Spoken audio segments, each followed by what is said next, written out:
would be great to have some sort of regulation, but I think it needs to be the smart, adaptable regulation, because it needs to kind of adapt to where the technology ends up going and what the problems end up being. And if we were to talk 5 years ago as we first did, it would have been very different worries people would have had about the technology to they have today, and it will be different again in 2-3 years time. But the most important thing is it's got to be some form of international cooperation, because the technology is across all borders. It's going to get applied to all countries, all jurisdictions.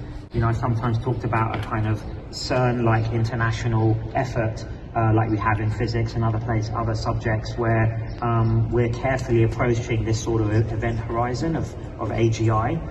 It's turned out the technology's gone in a different way. It became commercially applicable much more quickly, and so then the capitalist engine does what it does best, and so undoubtedly it has driven progress much faster than it would have happened otherwise. The amount of investment going in, the data centers, obviously all the hardware and other things everyone's familiar with. But I do think that we should be thinking very carefully about these next steps, and scientifically, ideally use the scientific method to try and have as much foresight as possible before these systems arrive, these AGI systems arrive and are widely deployed. But we'll see if that's possible. And I still have a lot of chief executives that say, I think I understand AI, but not really. What's your AI utopia? What does it look like?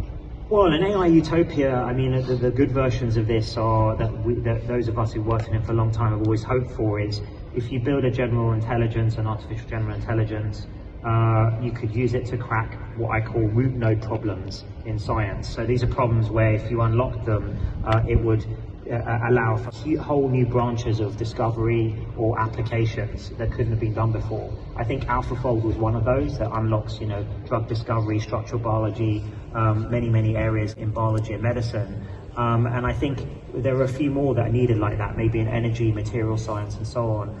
And then I think what it could look like, if everything goes well, is a sort of radical abundance. If we solve things like energy, it could be many ways, optimal batteries plus new, better solar materials, or perhaps we help the fusion folks get to break-even point in fusion. So there's several different ways, I think, room temperature superconductors.